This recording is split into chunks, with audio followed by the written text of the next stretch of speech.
Good afternoon, everyone. Thank you so much for being here today. We're really excited. Thank you to Virginia Tech Carilion Research Institute for hosting this fantastic Healthcare Innovation Challenge. We've got a number of students that are antsy to take this microphone from me and get their pitches rolling. But before we do that, we want to recognize a few folks. First of all, I want to recognize Linda Collins. Linda, if you could stand up, please. Let's give Linda a huge round of applause.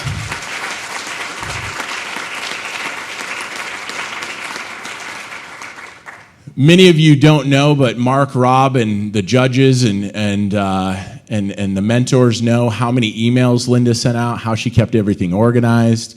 And Linda, thank you so much. You just did an incredible job, so thank you.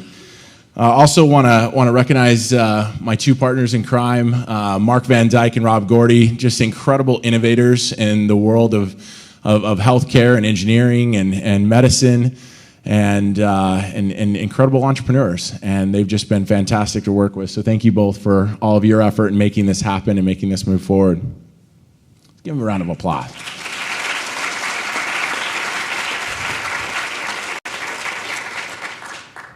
So there's quite a few. What I love about our region, between Roanoke and Blacksburg, there are people that love entrepreneurship. They believe in it, they love it, they're passionate about it, and they want to support it. And we've had a whole bunch of really awesome people and organizations step up to support this amazing event, and I want to recognize them. And one of them is, the first one is Woods Rogers, and Ford Kemper's team stepped up to be a sponsor, so thanks to Wood Rogers.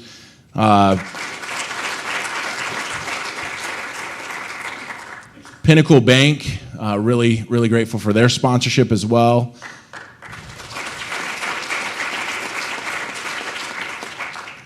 First String, thank you. Just know if you want anything from First String, just have Rob ask it to him and it happened. Just kidding. I want to recognize Mike Freelander and the Virginia Tech Carilion Research Institute for being a main sponsor and help putting this together. One of the unique sponsors that we have this year is a friend of Virginia Tech's. His name is Ray Zinn. Ray is the founder of Micrel. It was the first silicon manufacturer in Silicon Valley, and Ray is the longest-standing CEO of Silicon Valley. And he found Virginia Tech through some of the programs that Mike and his team are leading, some of the events and programs that Apex is leading, and he's become very impassioned around what we're doing around entrepreneurship and commercialization. And so Ray stepped up and did a large sponsorship as well. Ray unfortunately wasn't able to be here, but hopefully you all will have an opportunity to network with him in the future. Let's give Ray a round of applause.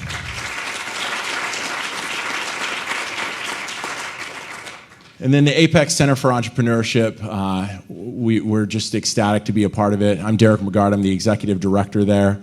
And our mission is to empower and inspire students to turn their passion, purpose, and ideas into action. And these types of programs are exactly what we want to do, and we want to partner with people like Rob and Mark to make that happen. I want to thank our... Thanks, Mark. These teams have been together for a little less than 2 weeks, and we had a Monday and Tuesday where they got to spend a half a day together downstairs and had to listen to some lectures from Rob, Mark, and I, but also had the pleasure of having two guest lectures come in, and James Ramey and Ford Kemper were able to impart knowledge in intellectual property and also venture capital and angel investment. So Ford and James, thank you so much for being guest lecturers and part of the program. Thank you. All right. Each of the 8 teams was assigned a regional mentor. And any of you that have mentored a startup company or a team that has just come together and is trying to start something, it's not an easy task. It's hard. It's a lot of time.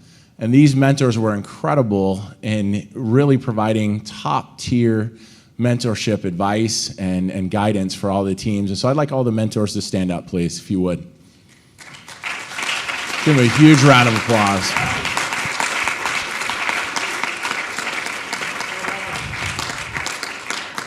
Thank you so much. Seriously, none of this would be possible without each of you and all your wonderful hard work and working with the teams. Thanks to our judges. They'll get a chance to introduce themselves in a minute, but let's give them a round of applause and thank them for their time and effort today. They have a small task of awarding a couple $1,000s. I mean, not that big of a deal, right? They're going to be great, and they're awesome, awesome champions here in this region.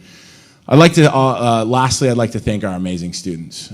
We have students from the Translational Biology, Healthcare, and Medicine program, and we also have students from Biological Engineering and Medicine, and we also have students from the College of Business.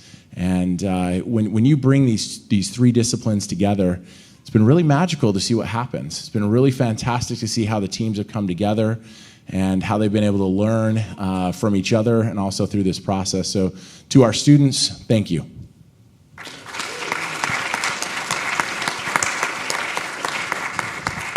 Thanks, Derek. So for all the students, you think it's about the money, right? Well, I'm here to tell you it's not. This is what it's all about.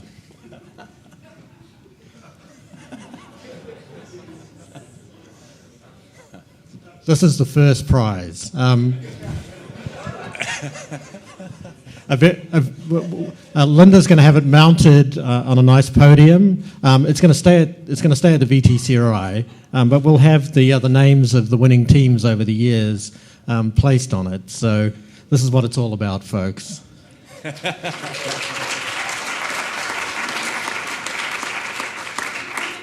Okay, so at this point, I'd like the judges to introduce themselves to the audience and to the students. So should we start with you, Robin? Hello, Robert McCadden. I'm with the Roanoke-Blacksburg Technology Council. Thank you, Robert. I'm James Ramey. I run a venture capital fund which has been invested in by Virginia Tech and Carilion called the VTC Innovation Fund. And that shark jaw was actually made based on an x-ray from my last dental records.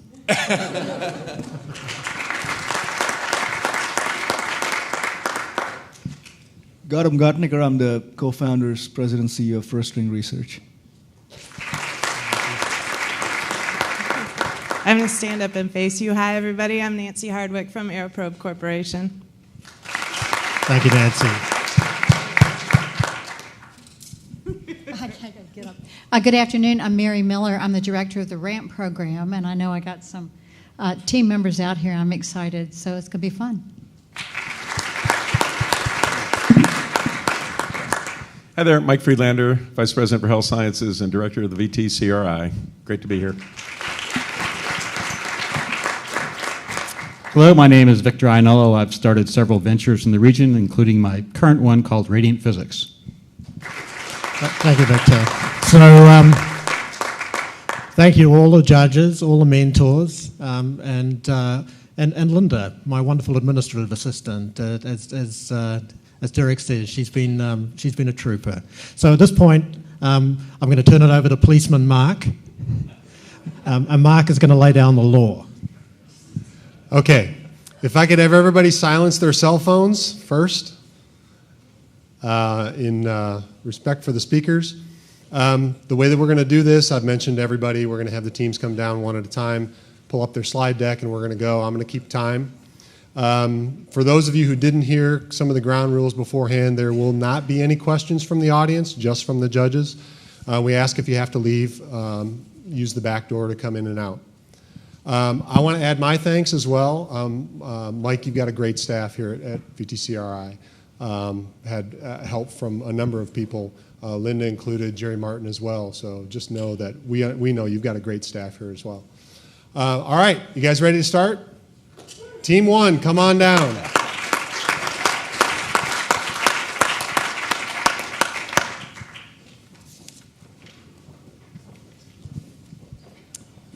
Do you guys want the traveling mic? It's on. Can everybody hear me okay? Back.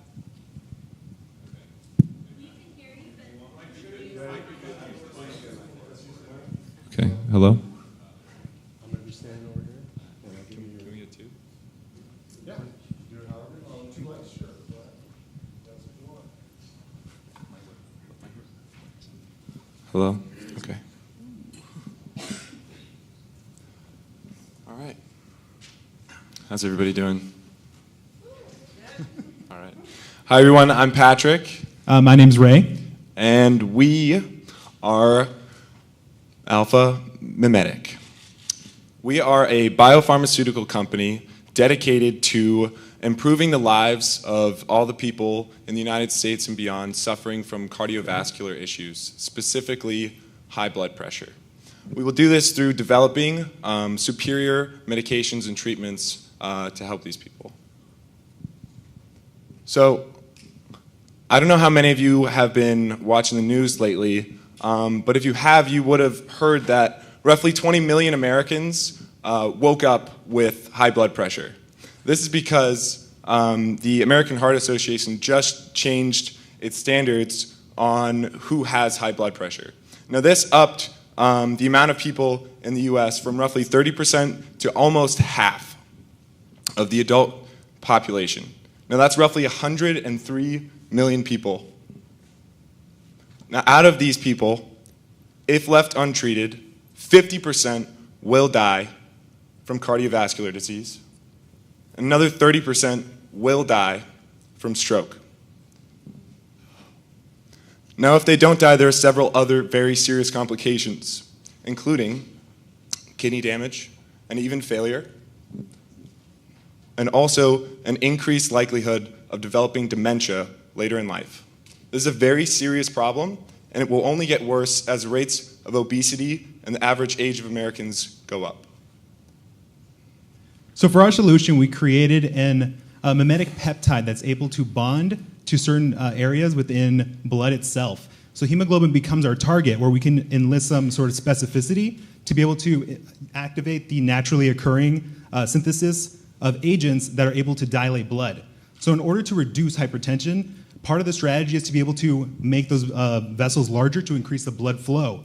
And so with this mimetic peptide, we're able to use a more natural version that is able to be target specific, increase our potency, become less toxic, and also allow us to be able to have a novel mechanism that is not being explored by many other companies currently. Speaking of which, here are a list of the current competitors in the high blood pressure medication market. As you can see, most of them, the ones highlighted in red, are the most used, have some very serious side effects. Now, based on preliminary research, we have found that our solution, Alpha Mimex, has none of these toxic side effects. Now, we still have much further research to do, but this is very promising. And as an example, we can look closely at our ACE inhibitors and ARBs, which are our closest related competitors, in that they act on the same sort of system to be able to dilate blood. So preliminary evidence suggests that we are able to simulate with the effects of ACE inhibitors and ARBs without some of those toxic effects, allowing us to be able to reach targets in our populations that these cannot. Specifically for diabetics or individuals with renal impairment or kidney impairment, we're able to now be able to deliver the treatments to them where they were normally at risk. And given that these people who have high blood pressure are more likely to be obese and have diabetes, this is a very promising result as well. So out of the Americans with high blood pressure, roughly 78 million are currently on medication. Now, of that 78 million, roughly 45% with current medications cannot get their high blood pressure under control. So that's about 36 million people. And this is actually our target market. And if we're able to secure even a small segment, we'd be reaching into roughly a $9 billion industry. So some general guideline things that we want to consider when we're looking at our patent is that what makes our patent very unique is that we're able to, the patent itself is very broad in its implications, and it's enlisted a lot of strategies for delivery so that we have a lot of rights to this patent. Specifically, you can't create derivatives because we've covered the derivatives in the patent listing itself. Again, this is also a more novel mechanism that is not being explored by other companies that allows us to be able to modify it with different compositions to be able to reach more specific targets in different populations in the future. The patent itself was also filed in 2014, so we have roughly 17 more years of exclusive rights to this technology. So our initial market strategy is to attempt to sub-license this technology to manufacturers, because our primary objective is to continue developing more patents and treatments with the revenue that we accrue from these sub-licenses. Now, that being said, it may be difficult to secure a sub-license with one of the larger companies in the industry. So there's another route we can go with it, and we would outsource manufacturing and distribution to a company to allow us to continue development. So a big part of our plan is that we're trying to enlist a 4-year plan. We're trying to reduce our amount of research that it's going to take. What's good about our plan so far is that we've been able to cover our basic research and been able to issue our patent and discover our drug, which really shortens the timeline substantially. But our next steps are to be able to get preclinical work done so that we can better measure the toxicity, so we can get a better analysis of the chemical composition of our compound, and so that we can be able to have multiple models that are required by FDA standard before we can enter a phase 1 clinical trial.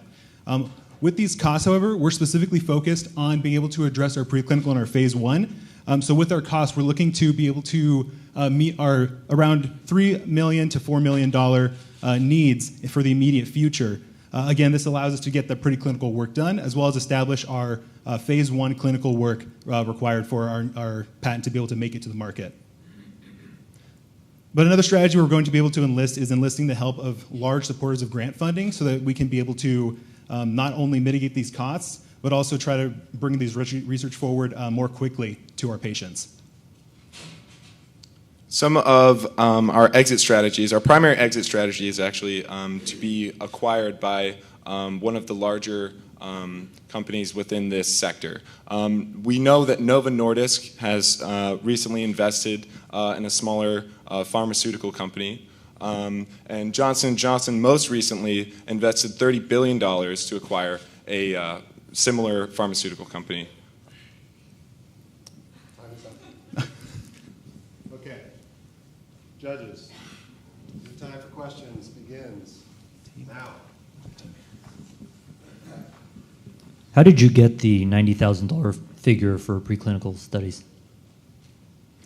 So with the $90,000 figure, we were able to estimate the amount of cost for our care of our patients, so that we were able to quantify if we need to. Oh, did you mention preclinical work?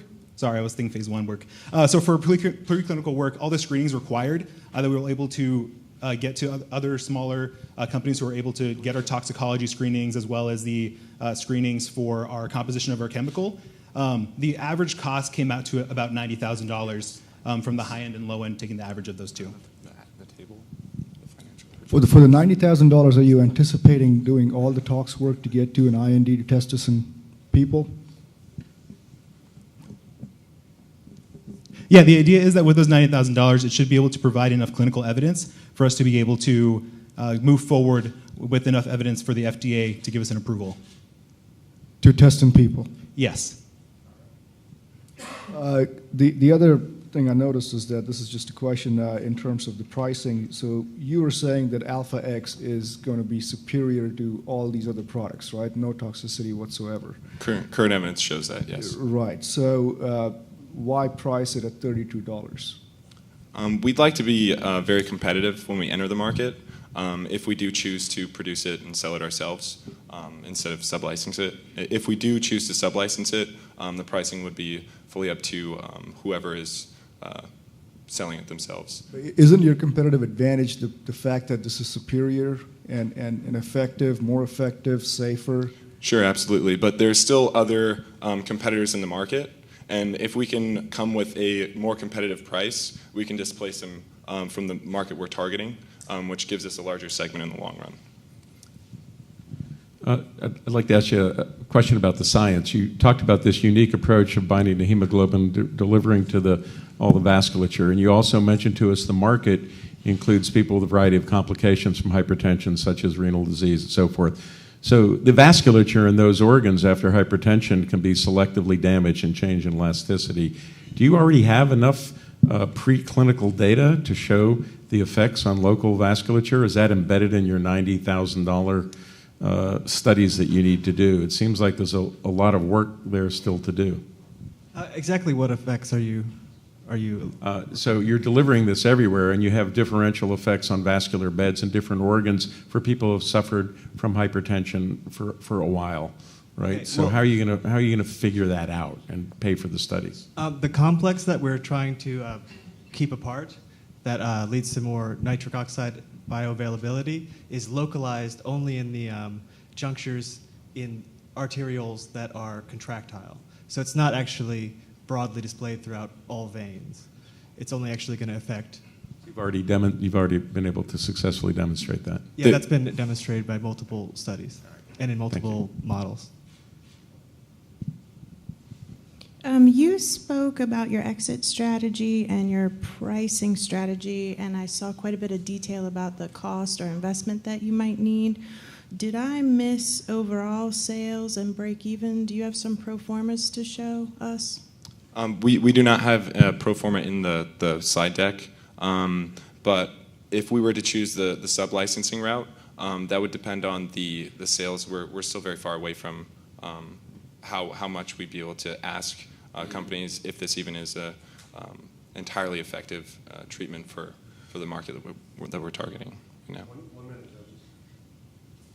So can you tell me in one sentence why one would invest without an idea of sales forecasts or exit strategy value?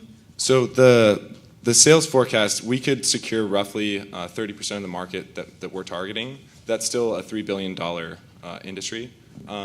So with the strength of the intellectual property that we have right now, we would definitely suggest investment to move us forward with all the trials.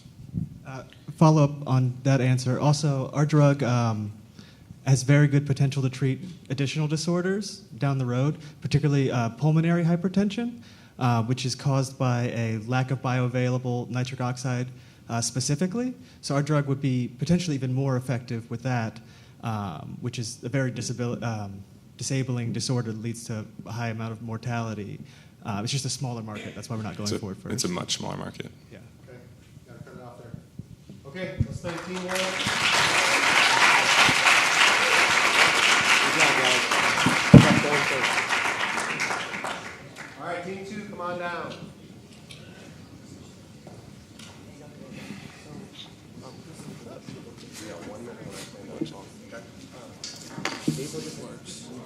Well, they already have one. Yeah, I was just going to make sure it works. Yeah, make sure you guys load up and you tell me when you're ready to go. Yeah, can we make sure the clicker works? Yep.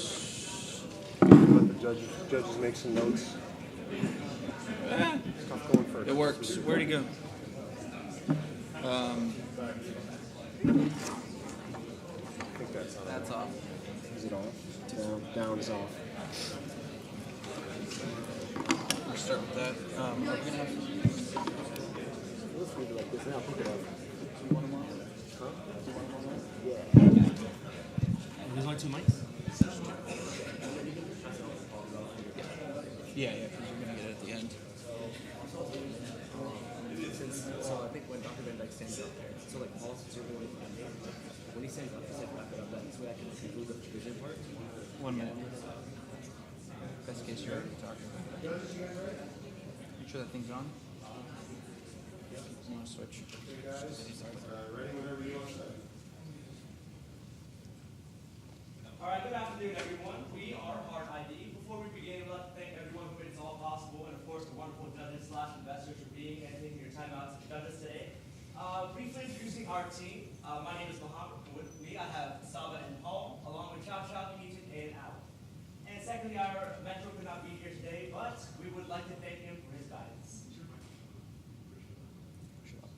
Hello? Oh, okay, awesome. So now it's going to jump right in with our main agenda, what we have for today. So first off, we're going to tackle the main problem that we found out in our research, dive into the opportunity, the science and technology, then end with the money part, the business, the financials, and of course, our main vision for Heart ID. Now, you may have seen these headlines, let's go into the problem, that may have been floating around in recent media. And that is that healthcare breaches have been on the rise recently. Health IT News said 2017 had one of the highest number of breaches that you may have seen in the past decade. And apparently, 40% of patients say that if they found out that their healthcare security system was breached or hacked, they would leave that system. Now, this is where the main idea comes in within healthcare. Healthcare has one of the poorest security networks out of any other industry. 320% increase since 2015 and 2016 regarding healthcare breaches, and 80% of consumers say that there needs to be more security in the healthcare industry, which is what our Heart ID will focus on. Third, victims of medical identity theft pay an average of $13,000 out-of-pocket costs per person having to deal with this medical identity theft. And lastly, that is $6.2 billion lost by hospitals because of poor security networks and measures taken to authenticate their valuable identity of their patients. So, you may have seen some common methods of security. One of the basic things we log into Facebook with is the basic admin, username, and password. The problem with that is very old school and pretty easily hacked. Well, now you may have seen new technology with the new iPhone X regarding fingerprints and, of course, facial recognition. Two problems with that. They're not really recognized within the healthcare security market because surgeons usually wear gloves, so fingerprints can't work. Facial recognition, surgical masks, they can also not work. Of course, the twins, you may have seen recent videos, can break in. And of course, fingerprints, 1 in 50,000 people are able to be hacked with that. So you wonder, what is this next big technology that will be taking over the market? And that is where our idea comes in. That is biometric security using cardiovascular signals. And you're like, probably, wait, what? So, simplified, that just means that your heartbeat is very, very unique. So you're using your heartbeat for identification. So we're going to dive into the science and technology with that, Saba will touch on later on. But 3 main reasons. Number 1, it's fast. Number 2, easy to implement. And number 3, it's very secure. Now, Saba will take over with the opportunity. Thank you.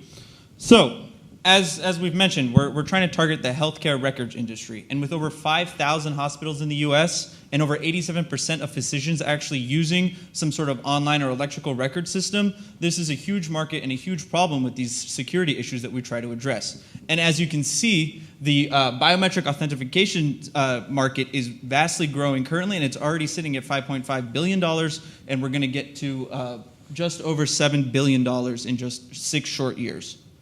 Now let's dive right into the science and technology. So at the core, our product is focused around photoplethysmography, or PPG, which measures the change of volume with an optical signal. Very briefly, the fluid dynamics and the blood flow in your body leads to expansion and contraction of your veins and arteries. And then with that, which will then generate a pulsing PPG signal, which we can actually measure and is currently measured very simply with a pulse oximeter type sensor. And then that leads to this figure that you see on the left. That's your standard PPG signal. You have the systolic, the diastolic regions that are kind of characteristic of the cardiovascular system. But now, what is our actual technology? We have a proprietary algorithm. We have a patent application in hand, which has been reviewed by a team of lawyers, and we are very confident with the integrity and the security of the IP that we hold in our hands. And with this algorithm, we're able to analyze the cardiovascular system with the PPG signal that we measure to then use a biometric authentication and be able to use a secure method to actually identify each unique individual. And so how will this technology be implemented? I've kind of touched on it. We're going to be able to have this desktop sensor that will be able to measure this signal, and then we'll be able to actually produce a biometric authentication to bypass those traditional login username and password that Mohammed mentioned that pretty much all healthcare databases are currently using.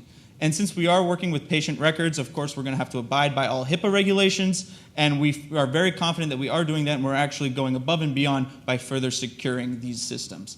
And most of the users will be healthcare professionals, your doctors, your surgeons, your nurses, who every day need to access this patient information. And so we actually designed and 3D printed a prototype for you all today. Paul is going to very nicely model it for you all right here.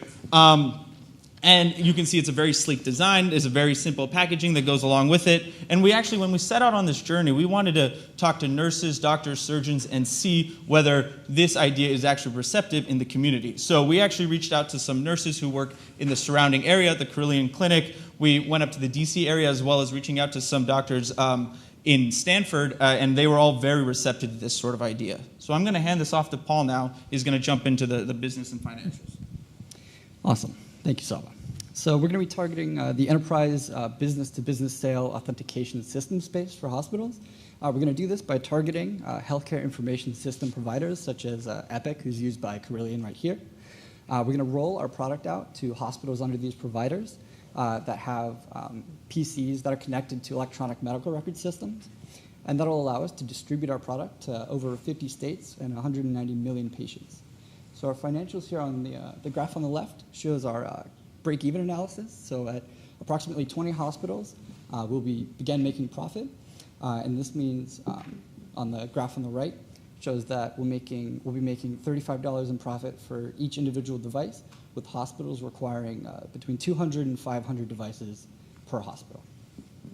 All right, now we're going to end up with our vision. So, for you wonderful investors, the main idea that we want to take this $3,000 which we're requesting is for, first of all, our investments are going into hiring a computer scientist, making that algorithm possible within our wrist sensors, and of course, piloting that technology. Our short-term goals within the next 6 to 8 months is to pilot that technology at Carilion and slowly expand around surrounding areas. And lastly, our long-term goal, which is 14 to about 18 months, is to implement the technology in other industries, and our exit strategy is to merge with Epic. And now we will take questions. Thank you.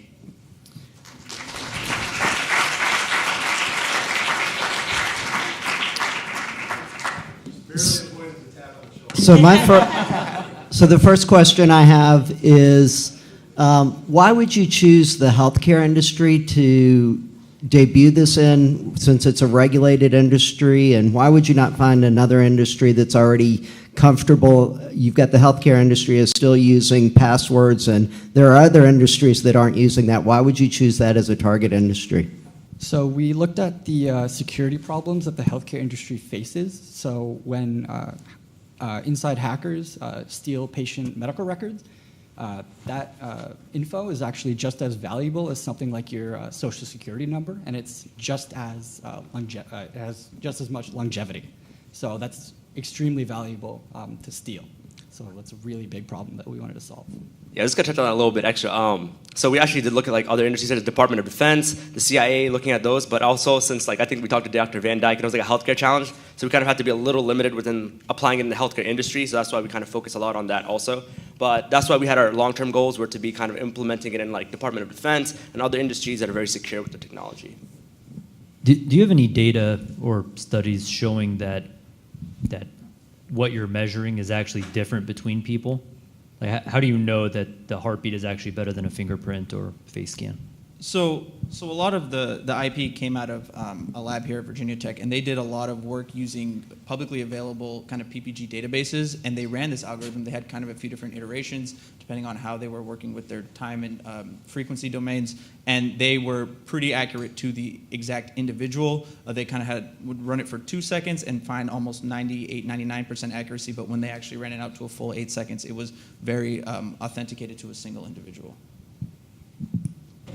But if just to follow up on that a little bit, Paul showed us the demonstration. You put your hand down on it for a second or something. So depending on the individual's pulse rate and how long you're going to have to integrate, and depending on possible pathology, you could have variance. Are you saying you have good data on the variance to not get false negatives from individuals that have variable over 2 beats or 1 beat responses? Right, yeah, so a lot of the preliminary work was actually done with a lot of varying individuals and also varying stress rates. So they wanted to see if something like that, like you're coming just after a workout or something along those lines, whether you're getting a lot more beats compared to just a few beats with someone sitting at rest, whether the actual findings that we had would continue, and that was in fact that it was there and it was still very accurate with all these varying stress levels. So you're saying there's several billion unique signatures in the world? Yes, individually. yes. After running through our proprietary algorithm, yes, we are able to authenticate. Have you thought about the pricing on this? What does it cost to make? Yes, so we did some very preliminary cost structure. So I looked at some price to manufacture similar biometric products, and then those were varying around $20 all the way up to a couple $100. And then so our cost to, our price to purchase is targeted around $60. And another comparison with similar biometric authentication systems. What do you price this to offer this to the hospitals? Yeah, so they're going to be priced at about $60. That was on one of our previous slides. Yeah, it's on financials. It's on the graph on the right. Okay.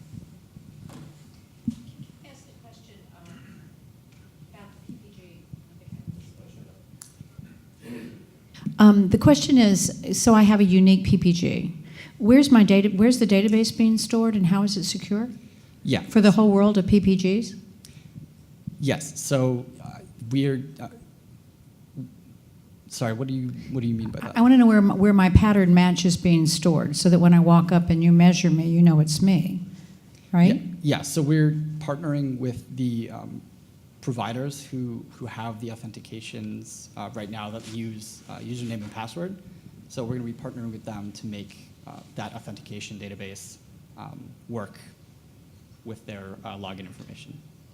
So as far as like a worldwide database of what your PPG is, there really isn't one. Well, I guess across a hospital system, I mean, doctors move around, nurses move around from floors and assignments. So I just wondered where it was being stored. How secure is that? So I can see that you can identify the uniqueness of who I am if I buy that. I'm just wondering where the database is being stored and what the security is on that database.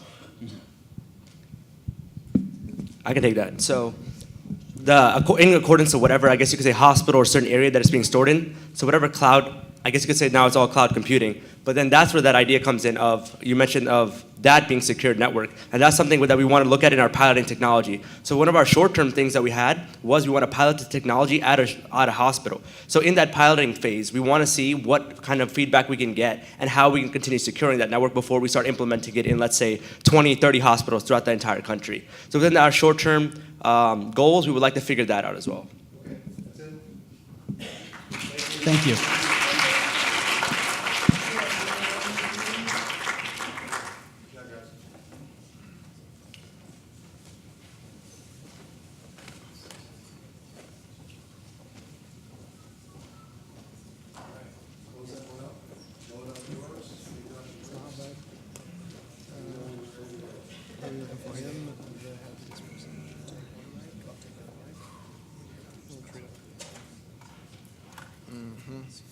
Let's make sure we're all answering questions. No one else has done it.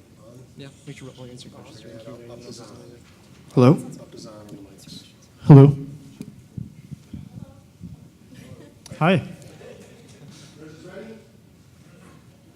Whenever you guys are ready.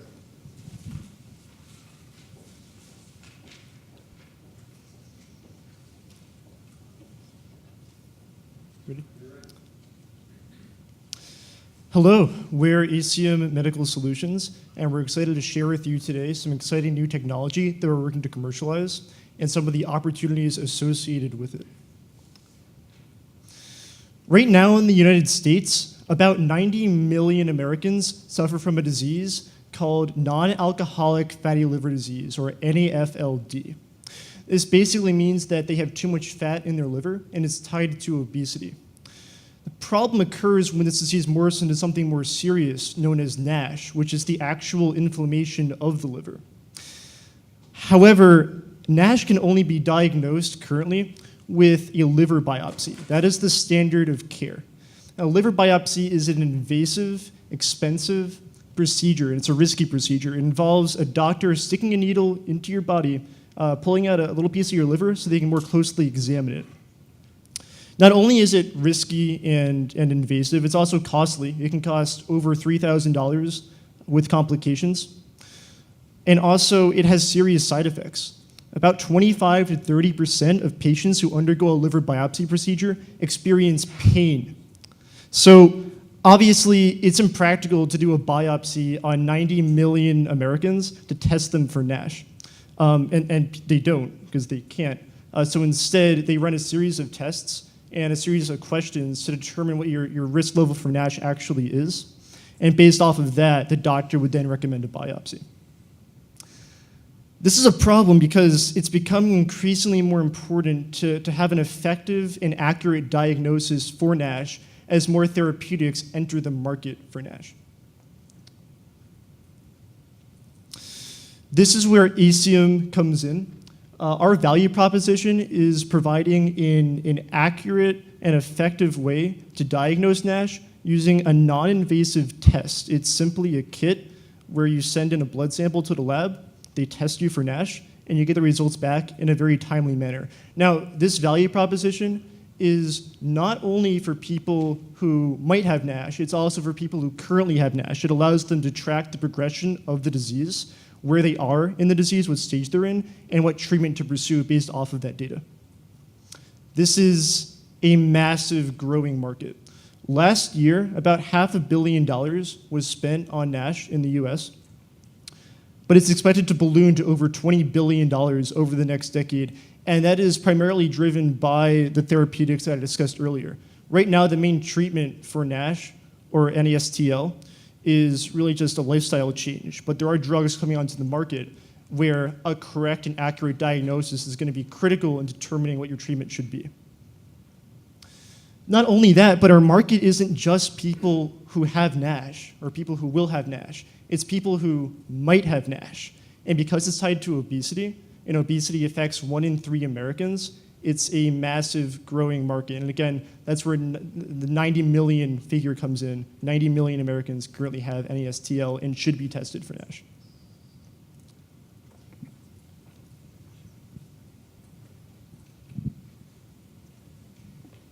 So the question is, why is this important? What's new here? Liver disease is very predominant. Doctors have ways of detecting liver disease already, as we've mentioned, biopsies, sonograms. There's other ways like risk factor analysis. There's even other assays that involve serum analysis. So what differentiates our test for NASH? Primarily 2 reasons. One, being able to detect severity of NASH and do it frequently, and also increasing the specificity of a NASH diagnosis in comparison to something like alcoholic fatty liver disease. This is a big problem. A recent meta-analysis showed that the tests that we use for NASH diagnosis can occasionally detect also alcoholic fatty liver disease, other pathologies associated with the liver, and in fact, sometimes can't even detect anything until you start approaching the very late stages of this disease. Our test enables a diagnosis at the very early stages in at-risk patients and also allows for frequent measurements of the disease.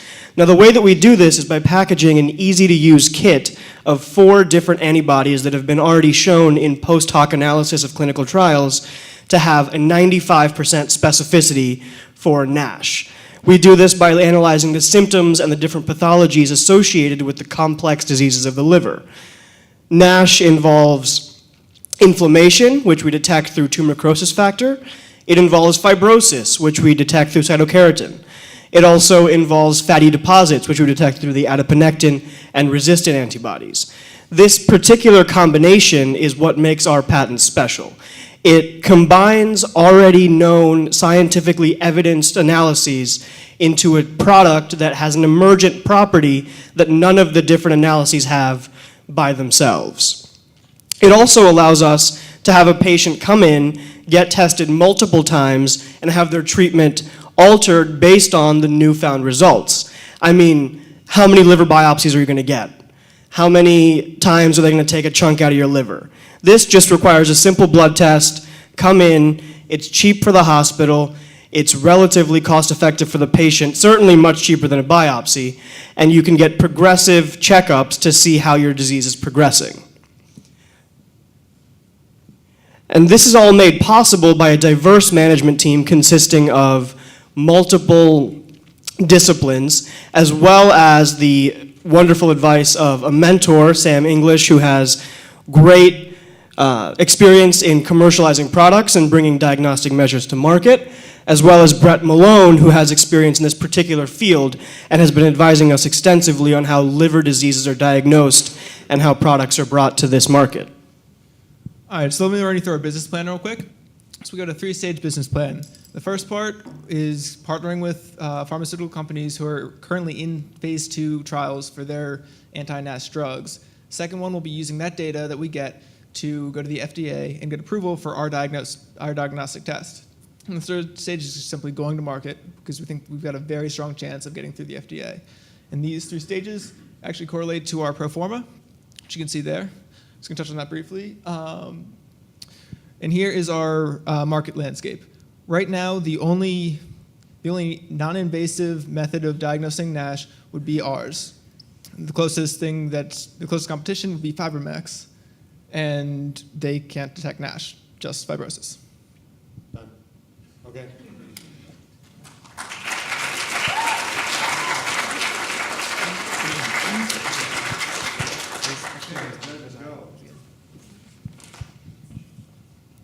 How much is it going to cost you to get to market?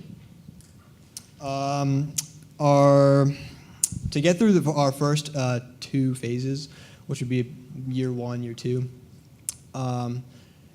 total amount would account to about $1.2 million, and that's going to come from spending money on consulting and primarily FDA trials. Of course, we are trying our best to cut down prices or costs on FDA trials by partnering with existing clinical trials for NASH drugs and kind of piggybacking on liver biopsies that they're already testing and comparing that with our results from a blood draw of the patients who are already in that study.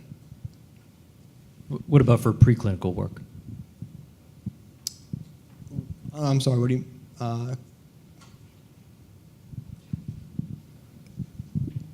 Could you elaborate on the question slightly? How much will it cost for preclinical studies to get into human patients?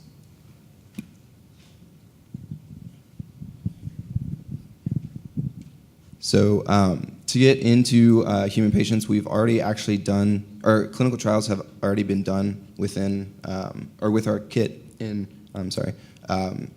Netherlands and in Canada. And so we were just going to take that data and go to the FDA to get approval for the trials with the other partners, or pharmaceutical partners. As well, we also have post-hoc analyses of clinical trials that have already been conducted using serum from those trials, and we've used our diagnostic kit on those, and so that would aid our case in getting FDA approval for entrance into stage 1 clinical trials immediately. What will it cost you to make one of these kits, and do you have an estimate of costs once the analysis is done for the entire cost to the patient for the kit and the report? Yes, so one kit is actually very cheap to produce. In fact, all blood tests usually are. Our cost to test one person would actually be less than $1. That's for the kit, but I presume there'll be technical expertise involved for the billing to the patient and the payer in terms of the insurance company. Absolutely, in addition to yes. that. And how much would that be estimated at? Yes, so the kit itself, combining materials and some labor costs to put that all together, will be very minimal. The cost to the patient would come in through the insurance company, and we would be supplying directly to pathology labs who would be running these tests and providing these tests for doctors. So we would be providing a cheap option for pathology labs, which insurance and doctors would then choose the price on after we hand it off. I would just say diagnostics are always a harder market than therapeutics, right? But it sounds like you're completely tied to working with companies that are developing therapeutics to have the test be piggybacked. Is that right? Did I understand your business plan correctly? Not 100%, because although that is a way we're going to kind of expedite and speed up our process to go to market, but this test can be used with any doctor and any patient in the United States who wants to get tested for NASH.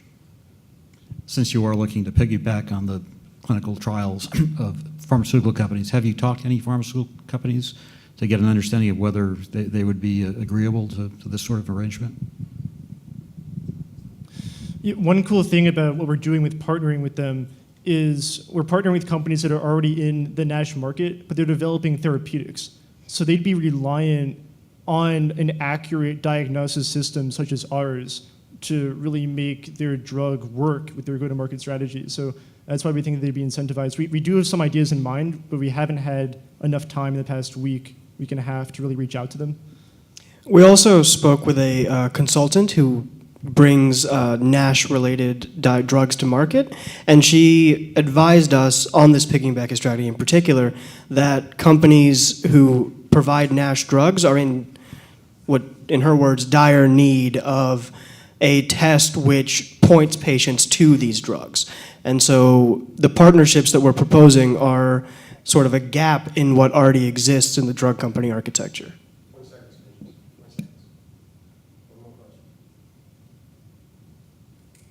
quickly. No questions. Okay, let's thank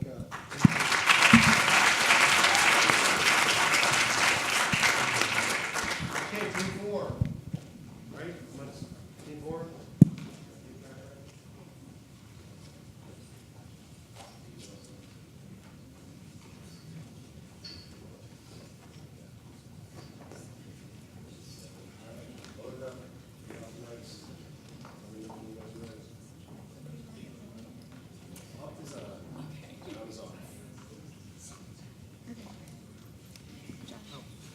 Close that one and close that. Can you use the suite?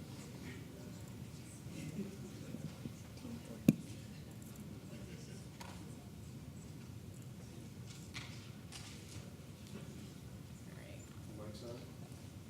Yes. You guys all ready? Anything else? All right, ready to start when you guys are. Okay, can everyone hear me just before I start? Okay, so my name is Caitlin Comis, and up here with me is John Dogan, and today we're going to be presenting to you our plan for commercializing a new treatment method for Clostridium difficile infections, which focuses on using interleukin-25 to promote treatment efficiency. All right, so if you're not familiar, Clostridium difficile infections are a very dangerous infection. It leads to serious inflammation and tissue destruction in the colon. This can lead to, this can be fatal for many patients who have it. In 2011, there were nearly 500,000 CDI infections recorded, and of that, 30,000 of those cases resulted in death. So the CDC, because of this, classifies CDI as one of their top urgent threat levels to be dealt with, and there's major need to find new, innovative solutions to improve the current treatment methods. And the danger associated with C. diff is not just in its primary incidence, it's the fact that it can come back, and it does so quite often. So a third of patients that get C. diff are going to experience a recurrent infection, and after that first recurrent infection, that chance nearly doubles. So once you get it, it's probably going to keep coming back. So current treatment methods for C. diff include oral or intravenous antibiotics, fecal microbiota transplantation, and surgery, either complete or partial removal of the colon. So each of these strategies has their weaknesses. First of all of them can be incredibly expensive, and they're only efficient in mostly recurrent cases, so there's not a lot of solutions for the primary incidents or preventative measures to stop those recurrent cases from happening.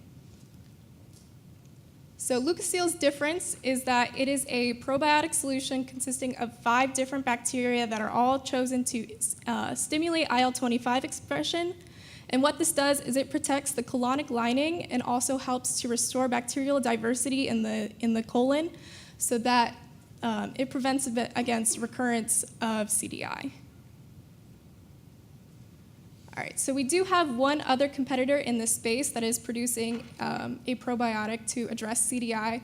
The main difference between our product and theirs is that their product, SCR 109 in phase 3 clinical trials, is just a collection of like 20 different species of bacteria, all harvested together from fecal material from healthy donors. And because of the wide range of bacteria, it doesn't really have it doesn't promote a specific immune response like our product does. So it doesn't exactly protect the colon tissue or foster an immune response. In addition to that, you have your donor requirement associated with it. And lastly, we have safety associated with it. Not all of the bacteria within our competitor's product are biosafety level 1, while we can say that for our product. All right, so we do have a substantial market to tap into. C. diff is a bit of an ironic infection in that your major risk factor for acquiring CDI is recent antibiotic use. So most of your people getting CDI are recently coming out of healthcare facilities. And it's putting a $6.3 billion strain on the healthcare industry. So with your average CDI case, it's going to cost you about $20,000 in CDI attributable costs. And within that, hospitals also usually have to pay around $40,000 to address CDI management. So for Luca Seal, our main targets are going to be mainly hospitals and nursing homes. So we really want to get this drug out there where antibiotic use is really common. So the New River Valley is a great place to start. So as you notice on the map here, the states around us all have very high rates of antibiotic usage, which translates to very high rates of CDI. So we'll begin tapping into those markets initially, and we also do have a good indication of market growth as the rate of CDI infections is steadily increasing.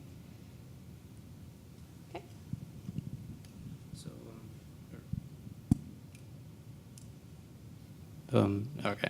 So basically, our business model is going to be that we are going to be piggybacking off of the first mover, Cirrus, in their 109 drug, and we will be creating a third-party outsourcing, in a sense, instead of doing the majority of our R&D in-house, to minimize the cost, because it'll be substantially cheaper to have someone else that can do it at a 0% profit margin than implementing it in-house.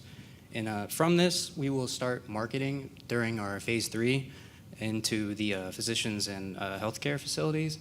But the way that we will do this is through conventions and different methods of advertising sales to promote our drug Luca Seal in these actual facilities in West Virginia and the surrounding locations. And then finally, like when we get to the long term, we'll reach the patients through advertising costs on television, newsletters, these kinds of things. And so essentially, we had no competitors to have a pricing point for. So our team decided that based on the chemical compounds and the traditional percentage that you want for a return on the pharmaceutical injury pharmaceutical industry, that you want a price about $350. But this will not be a big factor until year 7, because we are still in preclinical trials.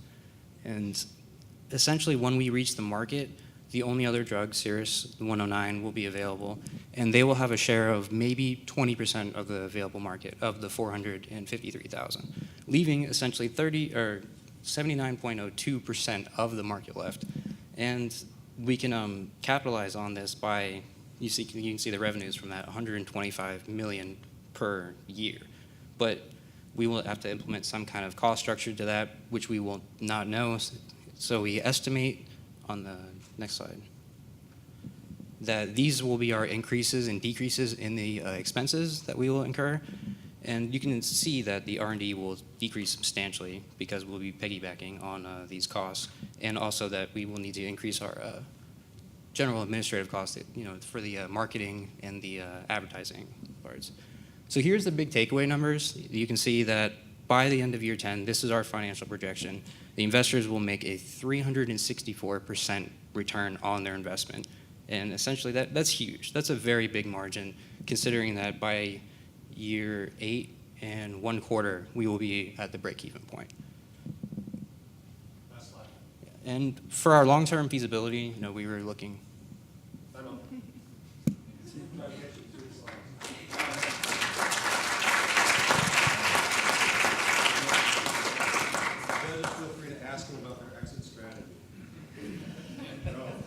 Quick question. I wasn't clear. Is this a treatment or a prevention of recurrence? It's a bit of both. I think our TBMH students can explain that.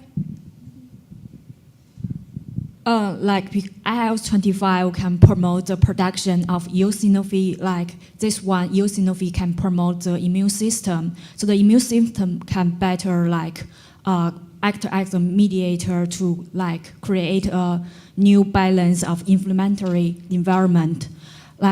Even though we still have C. diff in patient's gut, but the infection can be controlled and treated very well. How much capital are you going to need for preclinical and clinical studies? And how many studies are you going to need to run? So for preclinical, it's going to take about 6 months and roughly $50,000 worth of investment. And leading into phase 1, it'll be roughly 3 to 4 times that number. 3 to 4 times $50,000 for phase 1? Coming out of the next quarter for it. Our phase 1 is $2 million. Yeah. Okay, Yeah. just to clarify. So phase 1 is a year, and then 4 quarters for each year. Yeah, to add on to that, we kind of have a leg up in our preclinicals. That's why we estimated our cost so low. So we already have proof of principle studies in animals, and then our inventors also are doing also kind of the same thing with proof of principle in humans, except using fecal microbiota transplants, but that could easily be switched out with our product instead. And in addition to that, we are using our biosafety levels as the argument for us to kind of breeze through toxicology studies as well. So asking Mark's question, what is the exit strategy? Are you going to sell this yourself or out-license, partner? This will essentially be all third-party contracting until we come to the market and find a sense of we should start implementing these costs in-house, or if it will still be beneficial to having these low-cost industries producing them. So you plan to generate a return for the investors by selling yourself. You plan to build a sales force, sell this yourself. Is that the plan? Essentially, but depending on the investor's standpoint and how they feel about the return on their investment, we will potentially maybe not even open it up to an IPO and just keep all the returns in-house, but essentially maybe even 1 or 2 private investors. When you get to that stage, who will champion your product? Is this something that you imagine patients asking for, or hospitals driving, or insurers requiring to reduce their costs? Essentially, we will be targeting the actual health facilities, and then these are the physicians themselves and the board of directors and the CFO that are going to be making these cost decisions. It won't be until we bring our product closer to that 7-year margin will we be attempting to reach out to the patients themselves, because a lot can change between now and then, considering technology and science implementations. I have a quick question about the treatment. You mentioned your treatment was $350. Is that weeks of treatment, days of treatments? Is it multiple times during the day? What kind of treatment are we talking about? Yeah, sure, I can answer that. So the $350 we just did as an estimate to for the cost of the whole course of treatment. So for the length of treatment, we were estimating about 5 to 7 days would be sufficient. Taking the probiotic twice per day would be plenty to begin to restore the bacterial diversity. In extreme cases, it would reach 10 days at most, but we would try to keep it down to the 7-day margin. So have you thought about your clinical trials and what the endpoints look like or what the comparisons are? What is the control? How do you know that your product is superior? In terms of pricing? Trials? So for the trials and everything, for the preclinical trials, we tested it was tested in mice and everything, and it showed, like, through the drug and everything, the IL-25 was shown to just shot back up to, like, the level it needed to be, like, during when the mice had the disease and everything, and it showed that the mice, like, the life expectancy of the mice with the disease was like 95% higher. Oh wait, so instead of 100% of mice, it was high up there, and then the mice who had the disease was really low, around 55% of survival rate without it. Can I add to that? No. Oh, I have a good point.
Just remember on the mics, up is on, down is off. Up is on. I can't even keep track of this. Is that clicker? It will advance the slides. You go ahead and grab it, check it out. Do we want that instead? Let's do clicker. Okay. Okay, so this way is forward. Thank you. What do you think? And maybe if we pass out, they'll give us pity points. Yeah, I might pass out from the fact that I haven't eaten. Yeah, exactly. Maybe we should hit up the vending machines right after we're done. Just like instead of going up, just walk out and get food.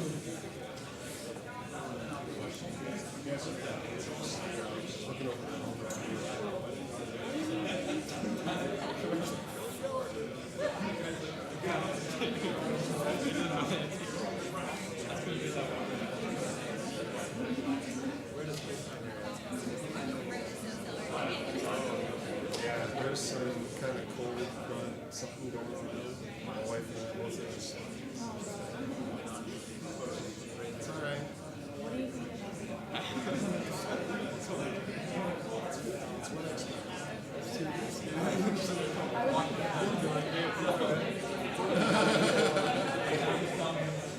I was just saying, there's such a huge difference between the first time you catch and the second time. So for anybody who hasn't catched it, there's that first call.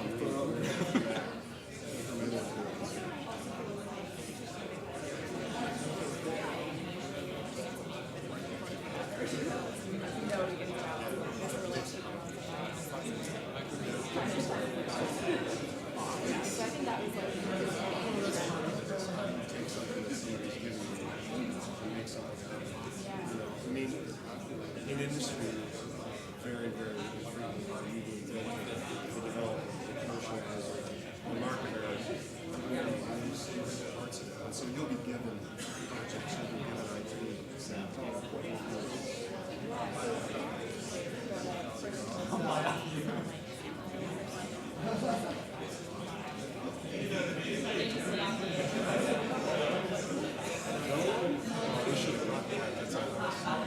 we reviewed the teams and we kind of shuffled. It wasn't random assignment, but we made it for the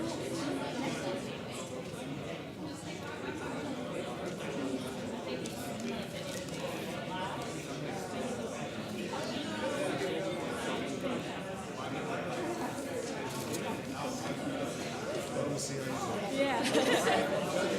Oh, do you want a second mic so you can just go right into it, and then when you're done, you can just. So up is on.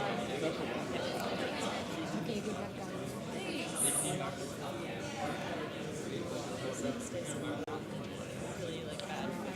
I like pants.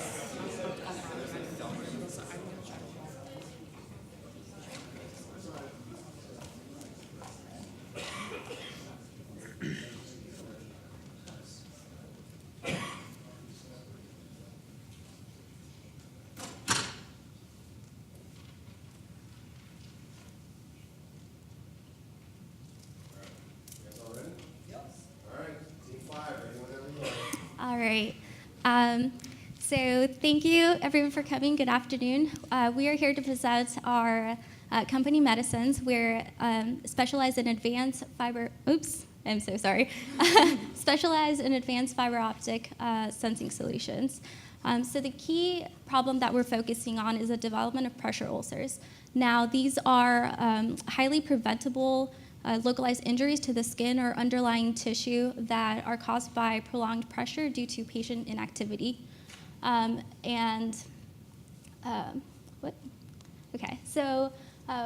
Currently about 2.5 million patients each year are directly affected by these ulcers. All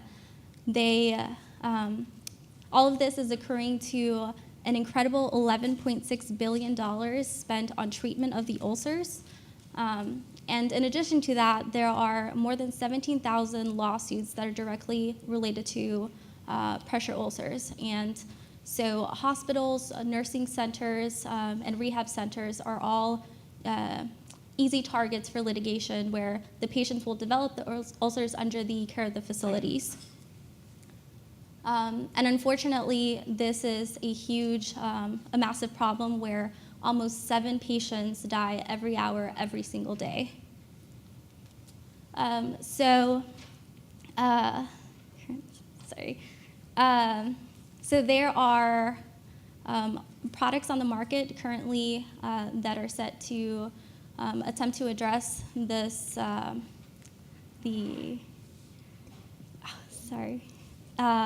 attempt to address patient ulcer, or, oh gosh, I'm sorry, I'm gonna take the side. Okay, so there are current products that attempt to address this. Do you want to take over? Okay, so there are many companies in the market already treating this problem, but still none of them solve, still all of them have measurement sensitivity issues, pressure sore monitoring, and they cannot address malpractice. And so we have come up with a company wherein we have people with diverse skills, like of engineering and medical background, and we have come up with a product to solve this problem in a unique way. So the name of our product is Mattress, and our goal is to enhance the patient and caregiver experience. So Mattress is a mattress pad that monitors patient activity, and it does this through fiber optic sensors that detect movement, and it detects this movement through pressure measurements, and we get real-time feedback and diagnosis. So our value proposition here is that through our product, we are able to offer features and benefits that monitor patient vitals, as well as we get high-quality data acquisition. And additionally to that, we also are able to improve operational efficiency for nurses and other caregivers, while also having a log of nurse-patient interactions with respect to patient movement.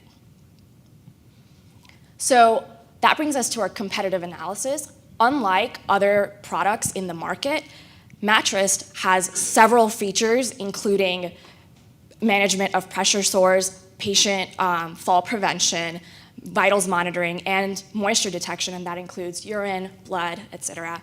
And it does this 24/7, and it sends alerts and alarms for more severe events to caregivers to let them know if the patient is under any distress, and it does all of this for a low cost of $1,000 per unit. So if you look at more visually, Mattress comes in with enhanced measurement sensitivity at a low cost. And our primary competitor, which is BAM Beds, although having good measurement sensitivity, offers their product for $9,000, and that is significantly higher than ours, making it a non-viable option for most facilities. So that brings us to our market potential. Our primary market are hospitals, nursing homes, senior assisted and independent living homes as well. So all the data we found from the Census Bureau indicates that our demographic is getting only better and better, with a tsunami of people getting older. The demographic that is largest in Americans is the baby boomers, and as you can imagine, they're going to continue to need care for the decades to come. And so we see that almost 25% of the total population is going to be above the age of 65 by the year 2060, and that is a 130% increase. Additionally, you can look at the occupancy rates of these senior homes, which has been on a steady incline. And what's really exciting is the inventory growth, which has seen a spike in growth rate in the last few years.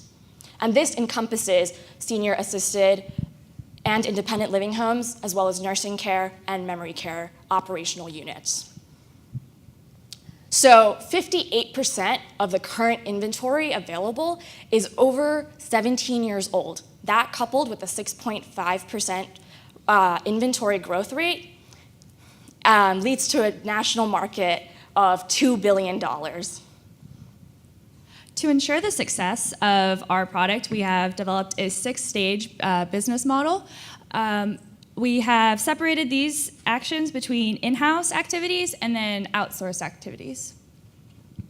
This shows our major milestones for the first 2 years. Year 1 involves product development and establishing partnerships with senior living and assisted living. We go through a series of testing and then eventually to sales. This is our initial cost breakdown for the first year. We spent about $404,000, with the majority of the cost going to safety and efficacy testing as well as research and development. We are selling our product for a unit price of $1,000. This is $930 above overall manufacturing cost. We will reach our break-even point in quarter 1 of year 3. And we have,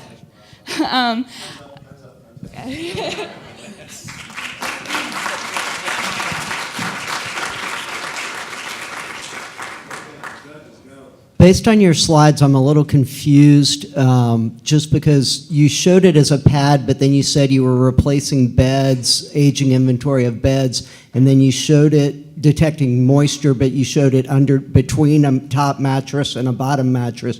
So I'm really confused about how your product works. So the detection of moisture isn't based on moisture levels, it's based on the difference in pressure. So the sheets would get wet, whether it's urine, blood, and so it's based on that.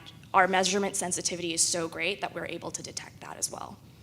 And as far as the product right now, what is great is that we're able to offer it as an add-on to current inventory, but it can also be expanded into being a full-on smart bed.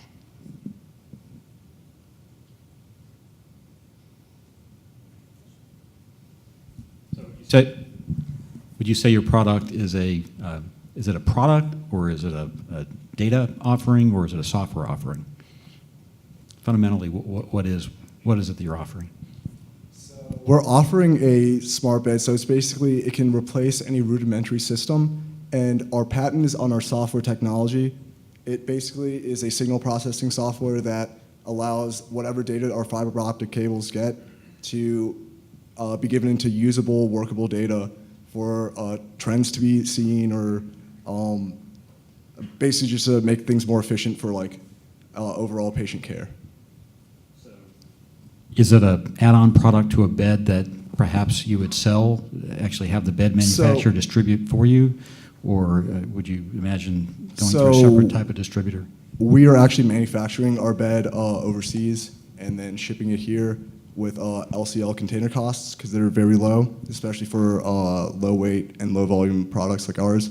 It's a memory foam bed with a sensor implemented in it, and then it also has a microcontroller, which is modular. So basically you can, as the time goes on for research and development, we can add new products that can be attached to our current bed. So you can have more heart sensors or different sensors added onto our microcontroller. But your USB. intellectual property, your proprietary compound is your software, correct? Yes, sir. So somebody could come in with another bed or any kind of sensor. It is also the fiber optic sensing ability using pressure measurement. That's our IP. So you have as well. IP on that? Mm-hmm. Yes. Yes. So I did have a question about the software, because there is really, while you price the cost of your bed and the profit in the bed, the real challenge is in the software and the usability of that software and where you're sending the signal and who you're notifying under what conditions and so forth and so on. So did you address that at all? We didn't have enough time to in our presentation, but basically we have a microcontroller on the bed that's connected to the fiber sensor, the optical fiber wires, which is underneath the mattress. So it's embedded inside the mattress pad, and it has a microcontroller on the outside, which has a chip that can send wireless data to a server, a centralized server inside the healthcare facility. So the mattress pad and the microcontroller and all of that is, you basically said $70. Is that your real cost? Yes. Manufacturing cost, yes.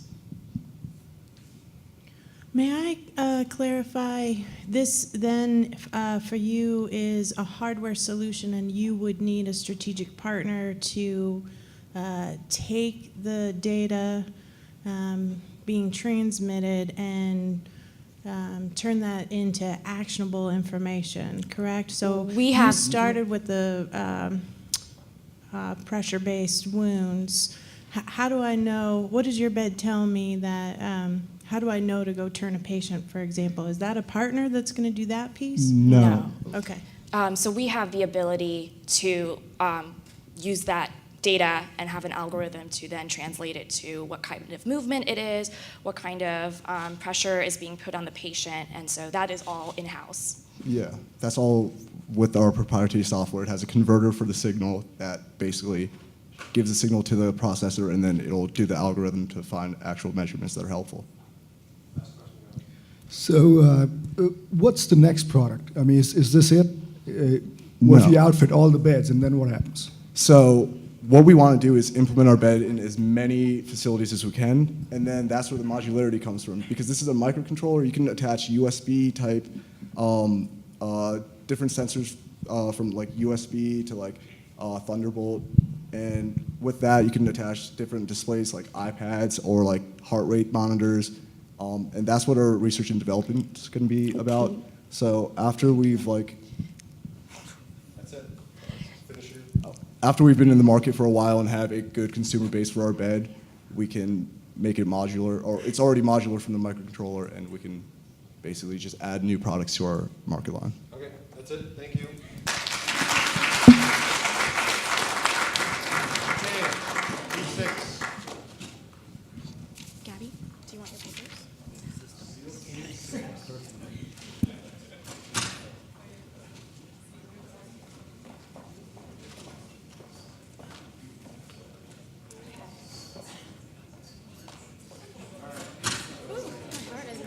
Open it up and get your thing loaded. Hello? Hello? Down is off, up is on the microphones, okay? Up is on, up is on. As soon as you're ready to go, I'll start. Can you do clicker on this? Here.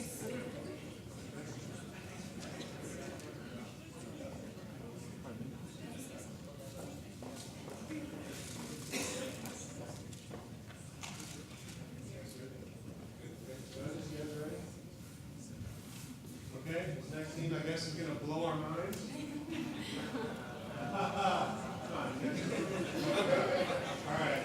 I know there's a few neuroscientists here that will appreciate that joke. But welcome. We are the management team at Cerebration, and our team is going to present an exciting proposal for a product that there's a great need for. So before we jump in, the key things that I want you to remember is that our product is designed for a very specific need, but there's also potential for translation to a number of other central nervous system disorders. So one of the biggest challenge in drug development is getting drugs into the brain. So if you'll take your attention to the figure on the right, this is a mouse that has been stained with a molecule that can readily enter all the tissues of the body except the brain and the spinal cord. And the reason for this is the difference between the cellular interface and the vasculature of the brain and the peripheral nervous system. So the brain possesses a specialized interface of cells that prevents most harmful but also beneficial molecules from entering the brain. So this is a huge challenge in drug development, and it's the first question that any drug company must answer. So our product is an electrode that can deliver a temporary electroporation of the blood-brain barrier to allow a more specific delivery of a special molecule to treat malignant brain cancer. So our product involves a specialized electrode and a method for inserting this into a brain tumor. So it will create a temporary area of electroporation to allow for a specific molecule to enter the brain. Okay, so in order to get to an end goal of FDA approval, we have to address what current treatments are there out there today. So first of all, there's surgery. So if you're a brain surgeon and you're trying to cut out a tumor, you can cut out the central part of the tumor, but you also have to go along with the overlaying tissue around it. That way you have no chance of, or minimal chance of the cancer returning. In this, you remove healthy brain tissue, which can result in a loss of brain function, which is one of the shortcomings that our product tries to address. Secondly, there are a few FDA-approved drugs specifically for malignant brain cancer, but these have demonstrated limited clinical success as these have limited ability to cross the blood-brain barrier as well. And thirdly, there is already an FDA-approved device known as Optune, which utilizes electric fields to stop and slow brain cancer cell growth. Now with this, to the patient, it costs $21,000 per month per patient and is not insurable by Medicare, nor is it insured by most private health insurances. In order to address this shortcoming, we make sure that our product is insurable through code 61867, which addresses deep brain electrode stimulation.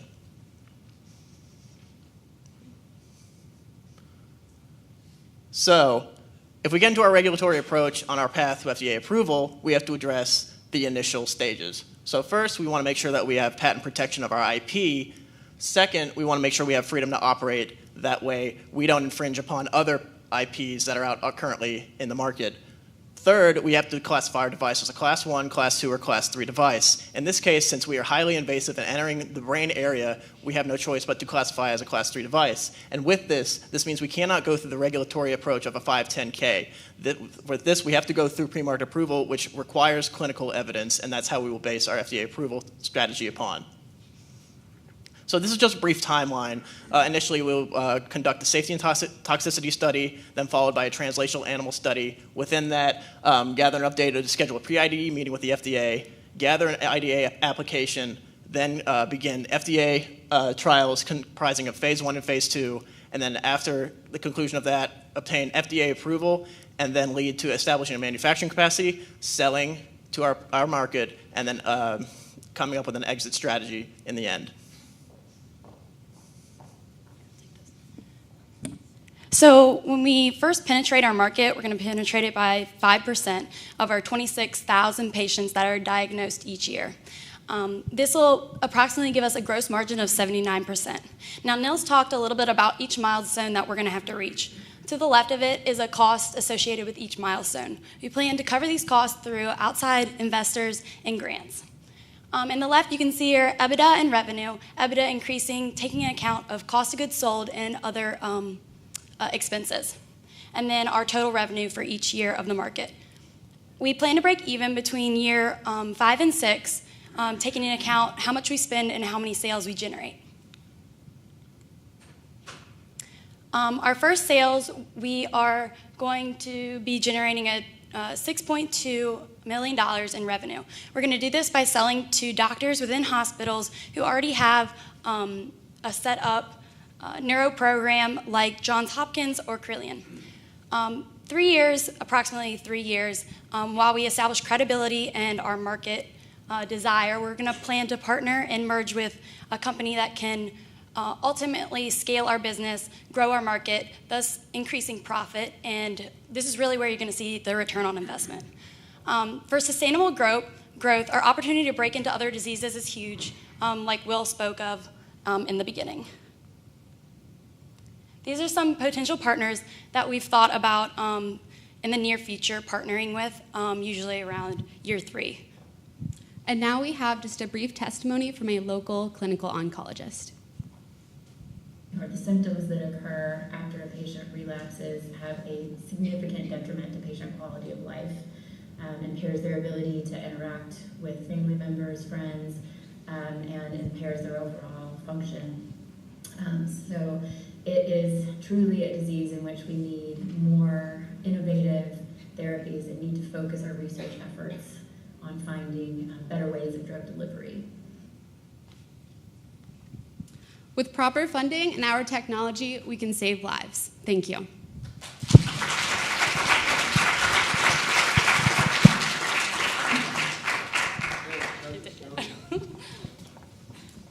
So how are most brain cancer drugs delivered today? So it can be, one, just trying it through intravenously, which, like we said, has very few success rate. As demonstrated in the slide, 100% of large molecules do not pass the blood-brain barrier, 98% of small molecules do not pass the blood-brain barrier, or you can be specific to site, but then you lead to other, the potential of complications if you're doing site-specific. So you showed us something like a couple square millimeters for the effect of the field.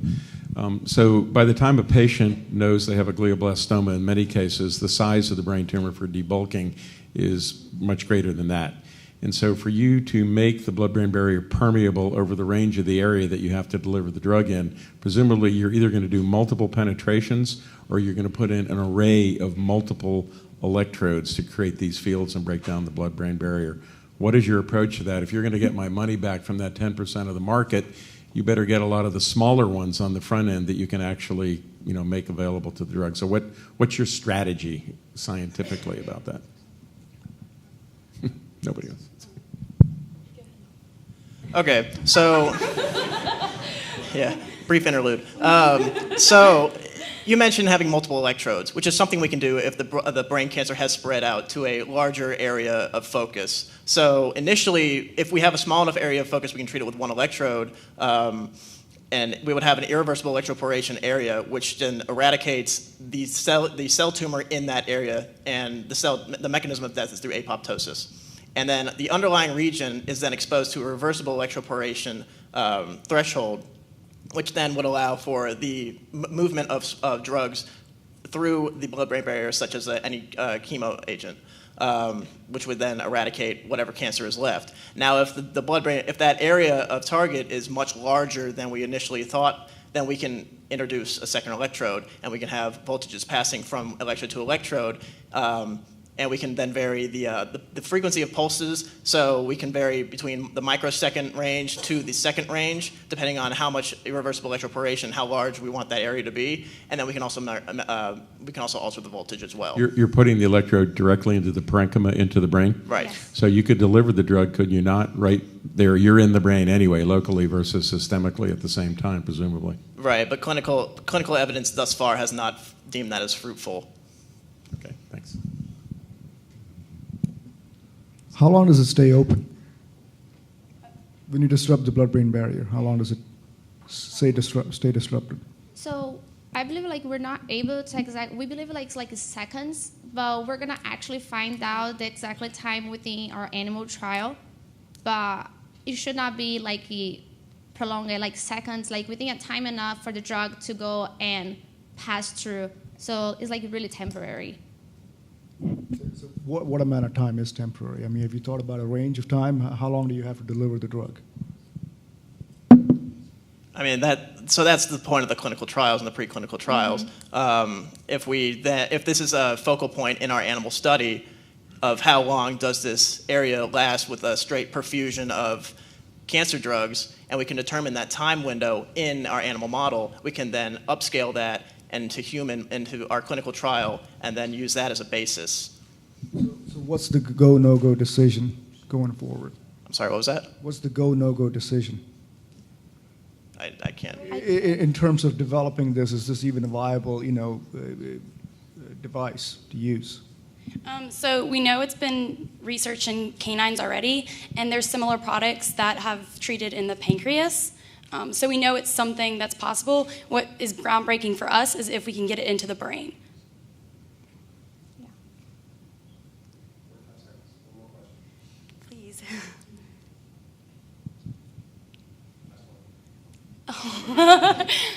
You sure? All right. Thank you.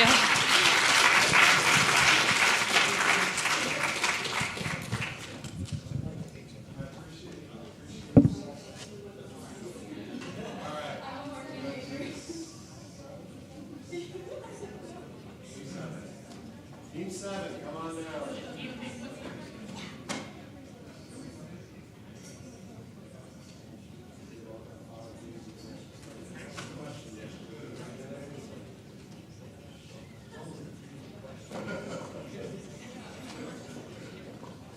All right, shut that one down, pull yours up.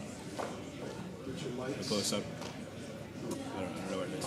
But you got it. All right, where can you pull? Can you pull up for me? On the mics, up is on. Down is off. Appreciate it. You guys let me know when it's Right, I checked it earlier.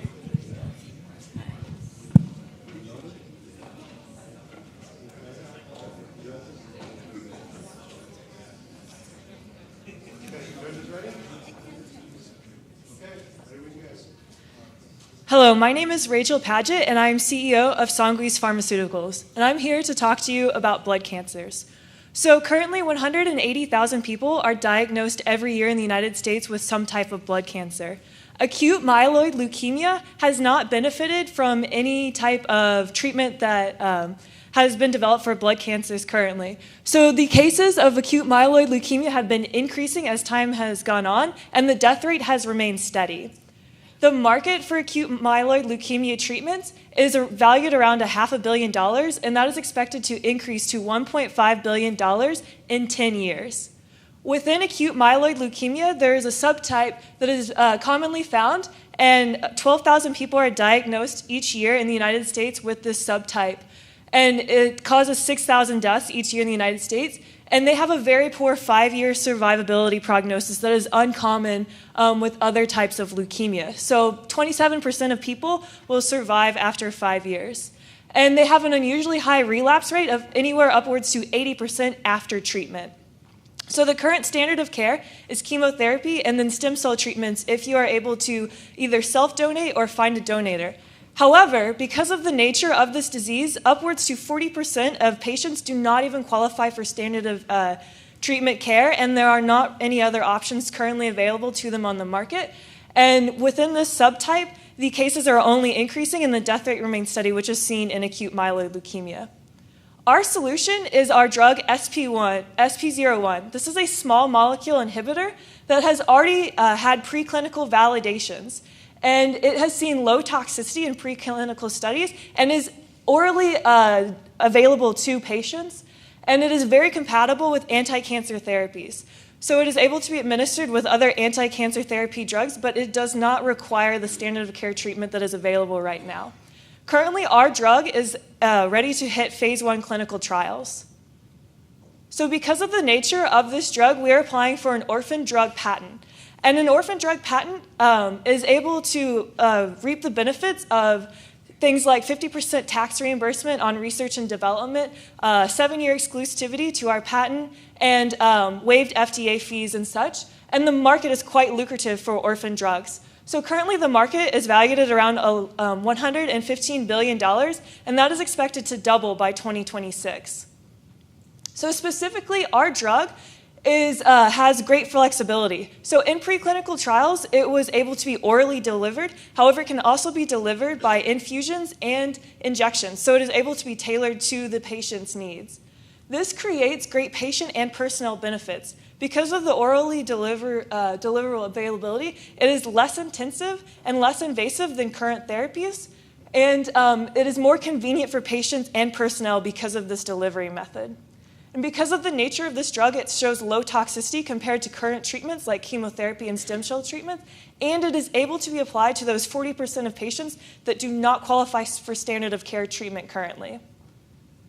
So our competition of what we're up against, we are able to treat the elderly population, which is a large population that is diagnosed with acute myeloid leukemia, and since it is a small molecule inhibitor, it has highly specific targeting to help treat this disease, where other standard of care treatments like chemotherapy are not specific.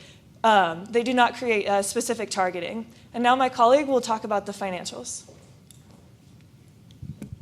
So we've got this great drug, but where are we taking it? Currently we've finished preclinical trials.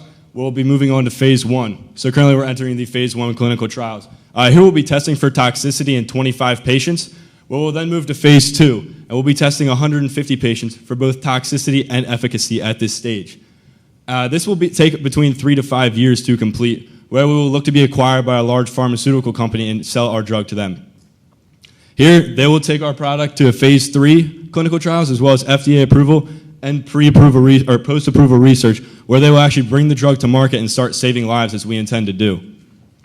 As far as the money behind how we're going to do this, as I said, we're going to use 25 patients in phase 1, and based off these numbers, we have average cost per patient. We're looking at an estimated cost of $1.5 million for phase 1 clinical trials, as well as $9.5 million for phase 2 clinical trials.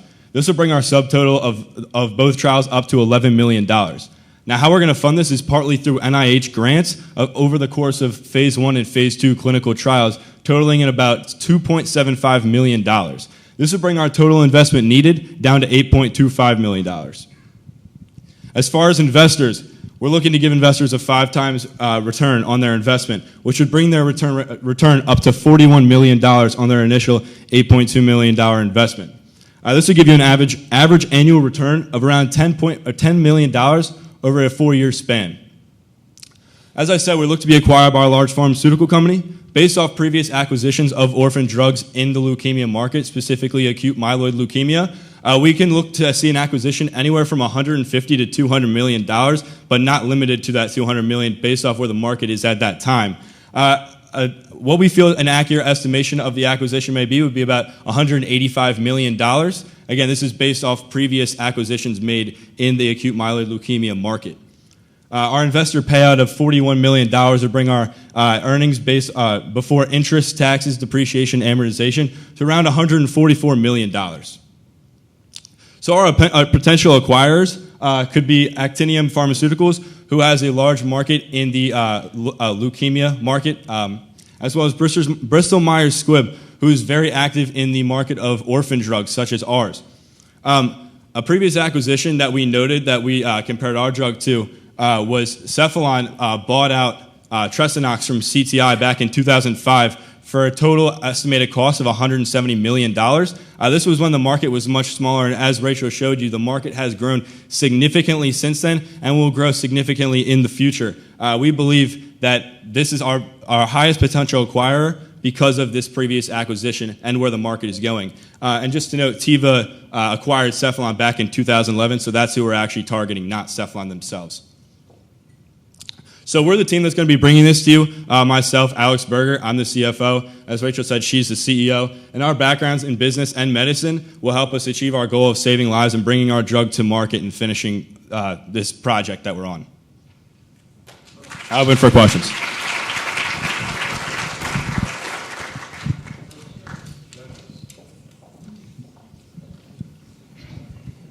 You said it was a small molecule inhibitor, but what is it inhibiting?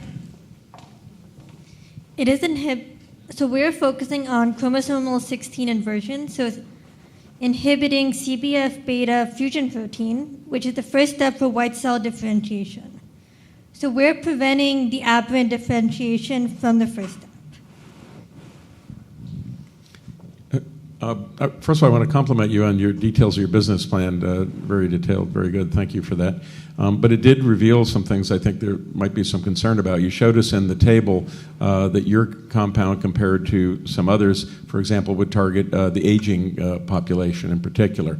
And so when you take the disorder and you take those that you put into that category and the number you're going to get, starting with this rare disorder, your numbers are pretty small. And even though, as you made the point, well, there are certain benefits to financial benefits that accrue for dealing with an orphan drug, you ultimately are left with a pretty small prevalence that you're going to be dealing with. So how did you get those numbers? How many patients that you think you actually were going to be getting to use the compound to get to that 185 return number? It certainly isn't all the patients with AML. Yes, that's a great question.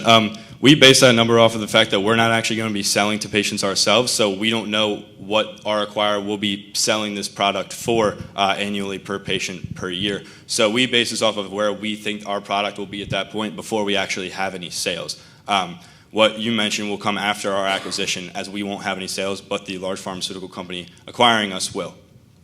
If that answers your question. How many patients would actually be using your treatment to get to those numbers from the pharmaceutical company? So what did you calculate? We believe that we can acquire all of the patients in the market. As we said, it's growing by 12,000 per year. And we feel that it's superior to the treatment that's currently there, and it can also be implemented with the treatment. But more specifically, we're looking at it being a substitute to chemotherapy and stem cell research, or stem cell implementation. I want to add on that earlier when Alex spoke about Trisnox. That is a treatment for acute promyelocytic leukemia, which is a subset of acute myeloid leukemia. And with the numbers for that at $170 million, ours is more broad, which means it can accumulate more than that price? Sorry. It can be administered to more patients. Yeah. What was the cost for preclinical development? What was the question? What was the cost of preclinical trial? We have that. I think it was somewhere around $100,000. But we don't have the exact figure. And you have an IND approval now, right? Right. I believe so, yeah.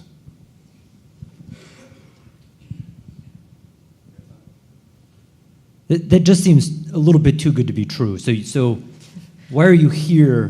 Why aren't you out trying to actually set this company up? You've already got most of the hard work done.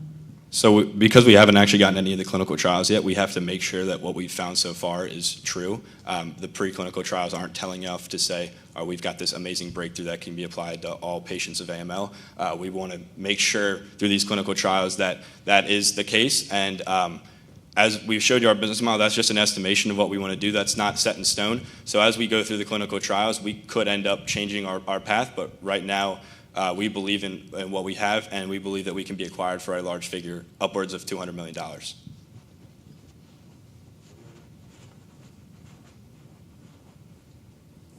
Okay, I'll keep going.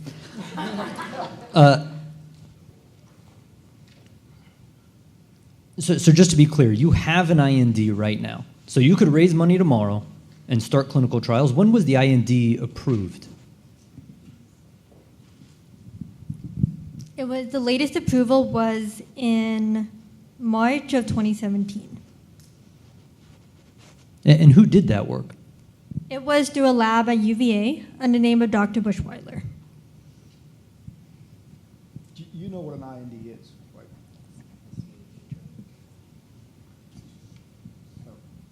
What is it? IND is the investigative new drug? Yeah. Investigational new drug, Yeah. okay.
Okay, last but not least, I am Kalar, and we are QuickX. We're a dynamic X-ray imaging software company.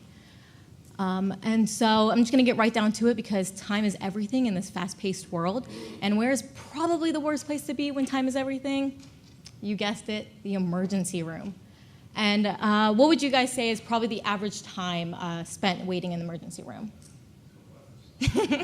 Well, the CDC reports it's 30 minutes. And what would you say is the average treatment time in the emergency room? Well, the CDC says it's 90 minutes. That is 2 hours on average from the time you get into the emergency room to the time you finally leave. And so this might seem like it's not that big of a deal, but in the ER, time really is everything from minutes to seconds. Again, you might think I'm being dramatic, but you can just see that in the millions, the number of emergency department visits just continues to increase. And from 2010 to 2014 alone, there was a 10 million visit increase into emergency departments. And from 2001 to 2008, there was a 17% increase for visits in just chest pain. And the standard of care for chest pain often ends with x-rays because they're low radiation and a low-cost diagnostic option. And so that brings us to the 18% increase in the use of x-rays in the emergency department. That translates to 36 million hours.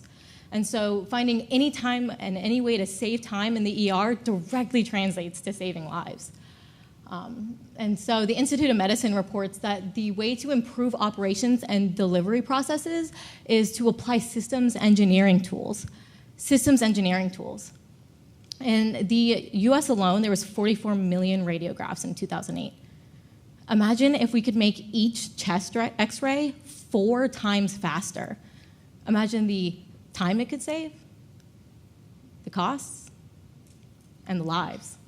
Well, my colleague Scott is actually going to tell you about the great software and technology we've been working on and how it automates x-ray imaging. So let's start talking about our solution. And that is a novel x-ray software designed for high temporal resolution while maintaining the same clinical standard of care spatial resolution. We intend our software to be compatible with virtually all digital x-ray systems because it's such a simple application. This is your standard x-ray. On the left, you have your x-ray source, your patient in the center, and the detectors on the right that convert those signals into a digital radiograph. This is all well and good for stationary objects like bones, but really falls short when things start to move, like the beating heart or inflating lungs. This is a lab-based experiment using an X-ray phantom undergoing cyclical motion. Notice the significant motion blur in these 7 images. Using our patented methodology, we're able to take multiplexed images and convert these get them through a combination of different X-ray pulses, which each correspond to phases of motion. Using our patented algorithm, we generate a composite image and then are able to demultiplex into each individual phase of motion with crystal clear resolution. To do this conventionally with traditional X-rays through sequential imaging, you would need to take 28 images in this case, which for us translates to 4 times faster, which in the ER really amounts to a lot.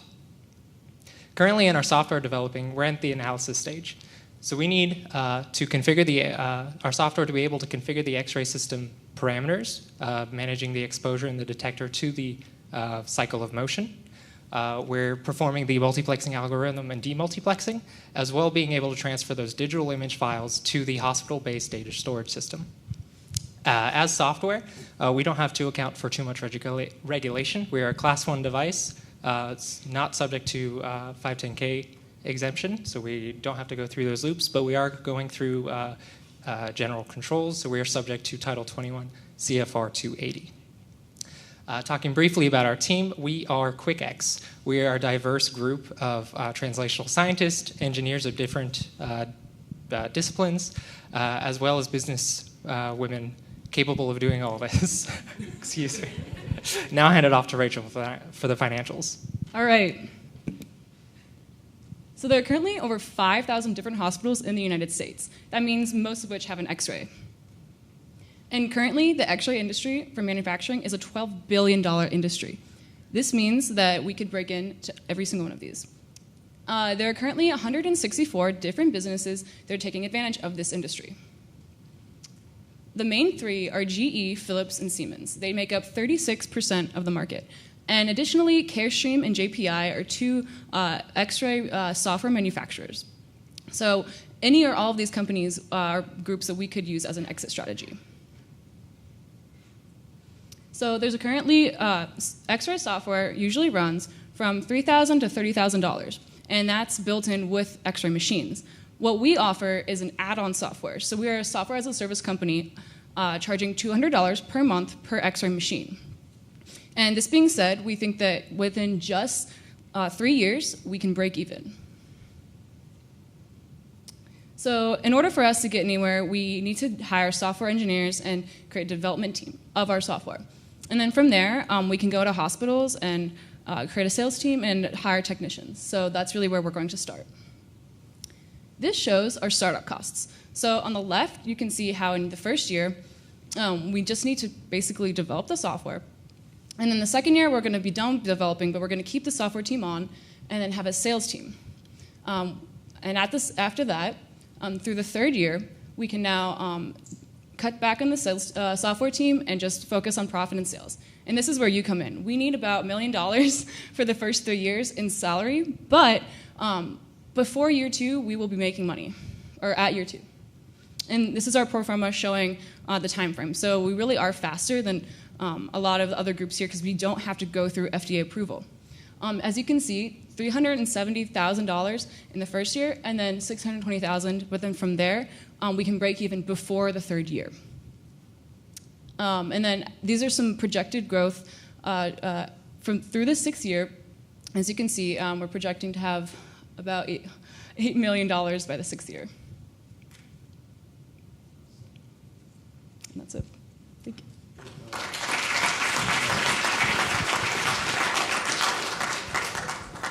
So in year one, when you have your software development projections, how many software developers are you hoping to hire for that? We were planning on having a senior software engineer and then 2 underneath him as 2. You might want to up those numbers. Okay. Even with an increase in those numbers, just what we're selling our actual product for, and since we have that compounding interest because they continue to pay every month, it still wouldn't make that much of a deal, but yeah. So I think your value proposition is based on increasing the speed of actually taking the x-ray. But I think in the ER setting, a lot of the time is spent waiting for a radiologist to actually read the x-ray. Have you addressed that part of the problem at all?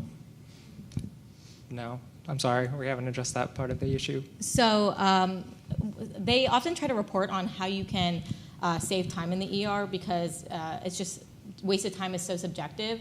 It could be, you could say like the radiologist could be faster and reading out the X-ray images, but some people might say that maybe the length they take or having to call them in is an important thing that they have time to read it.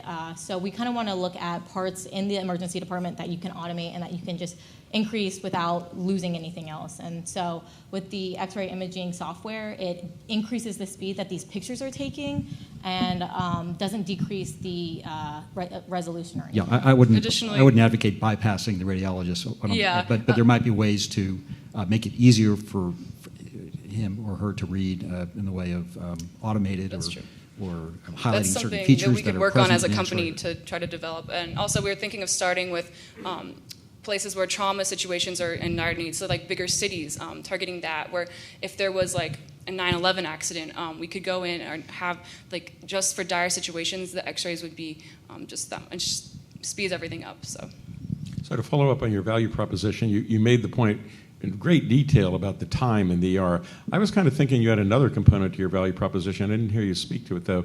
In terms of stabilization of movement and the technology that you're using, and actually getting improvement in the quality of the x-rays for things you talked about, chest pain, for example, where you might be going to an MR or a CT. So is that part of your value proposition? All I heard about was saving time in the ER. Is that your whole value proposition? Well, so yeah, one part of it is not having to, the big issue with x-rays is that there's motion blur, and you don't want to go into like CT scans because it's expensive, and there's a high radiation, and Right. MRIs, and they also take longer.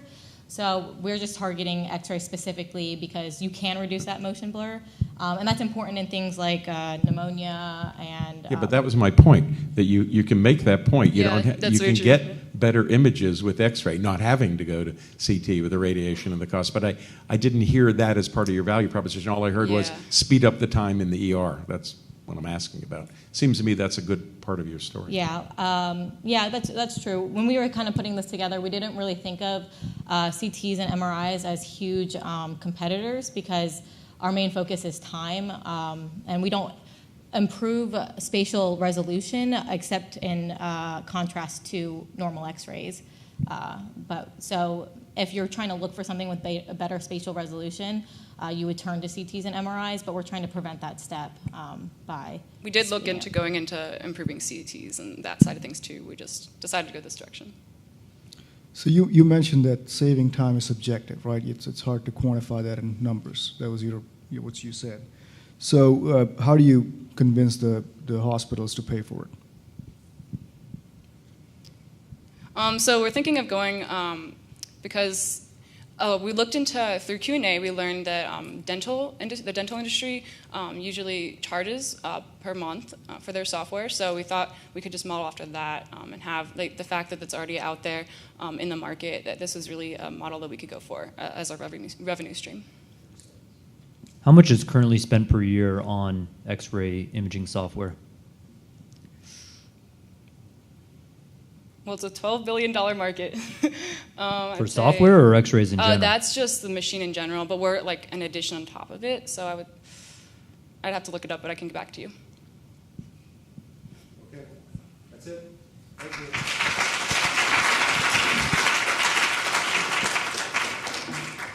Okay. Rob and Derek, do we have additional instruction? Things set up downstairs?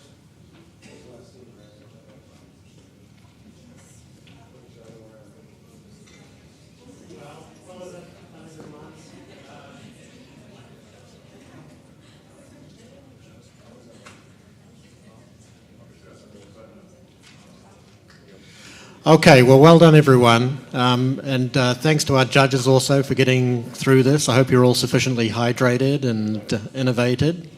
The reception will be starting downstairs, I believe, at 5:15. So we have hors d'oeuvres and beer and wine. Hopefully everybody's of sufficient age that they can partake.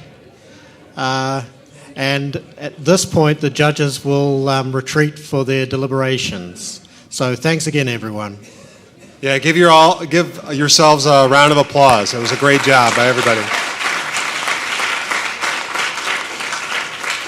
So let's make our way downstairs in the atrium. We're down in the atrium, and my advice is if you didn't eat lunch today because you were nervous, eat first, drink second.